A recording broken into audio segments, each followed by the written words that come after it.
Side കൊടുത്തില്ലെന്നാരോപിച്ച് car ഡ്രൈവറെ ക്രൂരമായി സ്വകാര്യ ബസ് ജീവനക്കാർ മർദ്ദിച്ചു.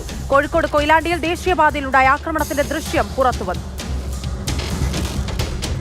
ദേശീയപാതയിൽ ദീർഘദൂര ബസ്സിന് സൈഡ് കൊടുത്തില്ലെന്ന് പറഞ്ഞ് കാർ ഡ്രൈവറെ സ്വകാര്യ ബസ്സുകാർ ക്രൂരമായി മർദ്ദിക്കുന്ന ദൃശ്യങ്ങളാണിത്. ബുധനാഴ്ച വൈകിട്ട് കൊയിലാണ്ടി പഴയ RT ഓഫീസിന് സമീപത്തായിരുന്നു അതിക്രമം. കുട്ടികളടക്കമുള്ള യാത്രക്കാർ കാറിലുണ്ടായിരുന്നു. കേട്ടാലറയ്ക്കുന്ന തെറി പറഞ്ഞാണ് കാർ ഡ്രൈവറെ ബസ് ഡ്രൈവർ ക്രൂരമായി മർദ്ദിക്കുന്നത്. നാട്ടുകാർ ഇടപെട്ടാണ് ബസ് ഡ്രൈവറെയും കണ്ടക്ടറെയും പിടിച്ചുമാറ്റിയത്. ഡ്രൈവറുടെ മർദ്ദനത്തിന് ശേഷം കണ്ടക്ടറും കാർ ഡ്രൈവറോട് ക്ഷോഭിക്കുന്നത് നാട്ടുകാർ പകർത്തിയ ഈ വീഡിയോയിൽ കാണാം. അതിക്രമം നടത്തിയ ബസ് ഡ്രൈവറെ കൂടെ നിന്നവർ തടഞ്ഞു നിർത്തി പോലീസിലേൽപ്പിച്ചു. സംഭവത്തെ തുടർന്ന് ബസ്സിലുണ്ടായിരുന്ന യാത്രക്കാർ മറ്റൊരു ബസ്സിൽ കയറിപ്പോയി. കാർ ഡ്രൈവറുടെ പരാതിയിൽ കോഴിക്കോട് കണ്ണൂർ റൂട്ടിലോടുന്ന ടാലന്റ് ബസ്സിലെ ഡ്രൈവറെ കൊയിലാണ്ടി പോലീസ് എത്തി കസ്റ്റഡിയിലെടുത്തു.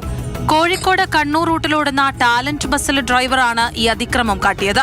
കാർ ഓടിച്ചയാൾ പരാതി നൽകിയിട്ടില്ലാത്തതിനാൽ കേസ് രജിസ്റ്റർ ചെയ്തിട്ടില്ലെന്ന് കൊയിലാണ്ടി പോലീസ് അറിയിച്ചു.